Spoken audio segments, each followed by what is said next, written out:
മറ്റു വാർത്തകളിലേക്ക് പോവുകയാണ്. ഒരു അപകട വാർത്തയാണ്. ഛത്തീസ്ഗഡിൽ വാഹനാപകടം. റായ്പൂരിൽ ട്രക്ക് ട്രെയിലറുമായി കൂട്ടിയിടിച്ച് 13 പേർക്ക് ദാരുണാന്ത്യം. മരിച്ചത് 4 കുട്ടികളും 9 സ്ത്രീകളുമാണ്. 12 പേർക്ക് അപകടത്തിൽ പരിക്കേറ്റിട്ടുമുണ്ട്. KC ഉണ്ണികൃഷ്ണനുണ്ട് വിവരങ്ങളുമായി. ഉണ്ണി, എങ്ങനെയാണ് അപകടത്തിന്റെ വിശദാംശങ്ങൾ? എന്താണ് സംഭവിച്ചത്? കളേഴ്സ്, ഈ അപകടവുമായി ബന്ധപ്പെട്ട പ്രാഥമിക വിവരങ്ങൾ മാത്രമാണ് ലഭിച്ചിട്ടുള്ളത്. 4 കുട്ടികളും 9 സ്ത്രീകളും മരിച്ചു എന്നതാണ് ഏറ്റവും പ്രധാനമായി ലഭിക്കുന്ന വിവരം. ഒരു ട്രക്ക്, ഇവർ സഞ്ചരിച്ചിരുന്ന ട്രക്ക് ട്രെയിലറുമായി കൂട്ടിയിടിച്ചാണ് ഈ രീതിയിൽ അപകടമുണ്ടായത്. 13 മരണം സംഭവിച്ചിരിക്കുന്നു എന്നതാണ് ലഭിക്കുന്ന വിവരം. ഛത്തീസ്ഗഡിലെ റായ്പൂരിലാണ് സംഭവം ഉണ്ടായിരിക്കുന്നത്. അപകടത്തിൽ 12 പേർക്ക് പരിക്കേറ്റിരിക്കുന്നു എന്നതും എന്ന വിവരവും പുറത്തു വരുന്നുണ്ട്.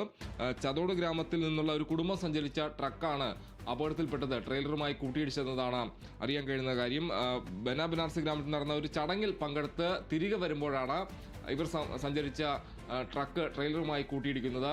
എന്തായാലും 13 മരണം സംഭവിച്ചിരിക്കുന്നു എന്നതാണ് ലഭിക്കുന്ന വിവരം. 12 പേർക്ക് പരിക്കേറ്റിരിക്കുന്നു. 4 കുട്ടികളും 9 സ്ത്രീകളുമാണ് മരിച്ചിരിക്കുന്നതെന്നതാണ് അറിയാൻ കഴിയുന്നത്. എന്തായാലും മറ്റ് വിവരങ്ങൾ പുറത്തു വരുന്നുള്ളൂ. പ്രാഥമികമായി ലഭിച്ച വിവരങ്ങൾ മാത്രമാണ് ഇപ്പോൾ ലഭ്യമായിട്ടുള്ളത്. എന്തായാലും വലിയൊരു അപകടം തന്നെയാണ് ഉണ്ടായതെന്നതാണ് അറിയാൻ കഴിയുന്നത്. ഇവർ സഞ്ചരിച്ച ട്രക്ക് ട്രെയിലറുമായി കൂട്ടിയിടിച്ചാണ് അപകടമുണ്ടായതെന്നതാണ് അറിയാൻ കഴിയുന്നത്. ഒരു കുടുംബച്ചടങ്ങിൽ പോയി പങ്കെടുത്ത് തിരിച്ചു വരുമ്പോഴാണ് ഈ അപകടമെന്നതാണ് ലഭിക്കുന്ന വിവരം. കാളിദാസ്. KC ഉണ്ണികൃഷ്ണനാണ് വിവരങ്ങൾ നൽകിയത്. ഛത്തീസ്ഗഡിലെ റായ്പൂരിലാണ് വാഹനാപകടം ഉണ്ടായിരിക്കുന്നത്. ട്രക്ക് ട്രെയിലറുമായി കൂട്ടിയിടിച്ച 13 പേർക്കാണ് ദാരുണാന്ത്യം സംഭവിച്ചത്. അതിൽ 4 കുട്ടികളും 9 സ്ത്രീകളും എല്ലാം ഉണ്ട്.